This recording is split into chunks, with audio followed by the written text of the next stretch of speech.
Muito bem, vamos iniciar mais um tópico importante do nosso trabalho, no que tange ao item números decimais.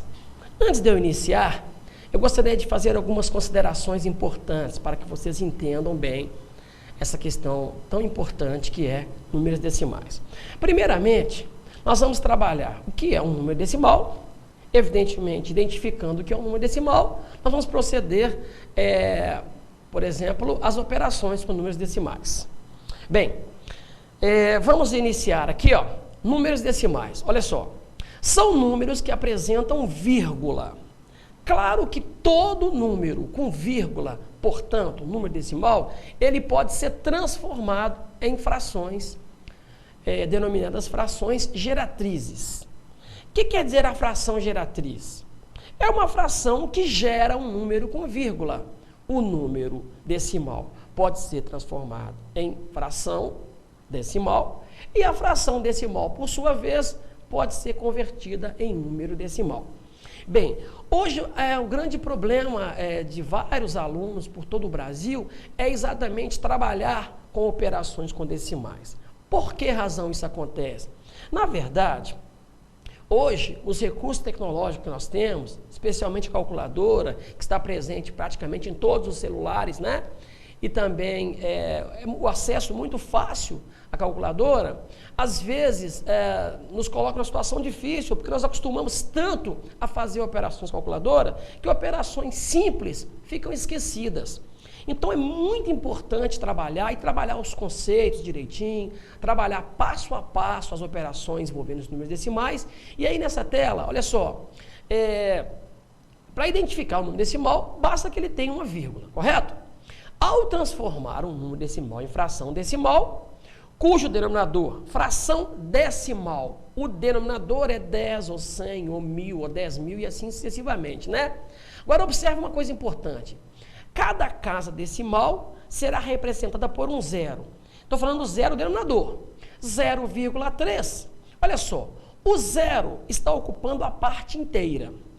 Depois da vírgula, nós temos os números que ocupam a parte decimal. Então, no exemplo 1, 0,3, na verdade, seria 3 décimos. Por que 3 décimos? 3 é a parte decimal. E colocamos 10 no denominador porque tem uma casa decimal, ou seja, um único algarismo depois da vírgula. Note que no exemplo 2, nós já temos 0,25. Como nós temos agora dois números compondo a parte decimal, nós não temos mais denominador 10, e sim denominador 100, porque são dois algarismos. Então, escrever 0,25 é o mesmo que escrever 25 sobre 100, ou simplesmente 25 centésimos. Bem, veja o número 3. Nós temos 0,124. Agora nós temos a parte decimal, composta por 3 algarismos, e a parte inteira continua 0. Então, nesses 3 exemplos iniciais, todos os exemplos têm uma parte inteira representada pelo número 0. Então, nós teremos aí no exemplo 3, 124 sobre 1000. Aqueles 3 zeros, à direita do 1, representam exatamente as 3 casas decimais que esse número apresenta.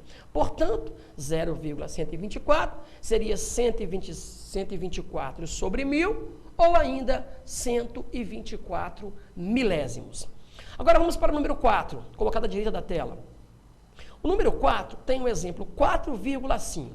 Bem, agora note que nesses 3 exemplos, o 4, o 5 e o 6, nós temos números decimais também, a exemplo dos 3 primeiros, porém agora tem uma parte inteira. Então você vai escrever o número completo como se não houvesse vírgula, ou seja, 4,5, esquece a vírgula por hora e compõe o numerador, a parte de cima da fração, será 45. E embaixo, procede da mesma forma como os exemplos anteriores, ou seja, quantas casas decimais tem 4,5? Uma única casa, representada pelo algarismo 5. Portanto, o denominador será exatamente o número 10. 45 décimos é o mesmo que 4,5. Ou ainda, 4 inteiro e 5 décimos.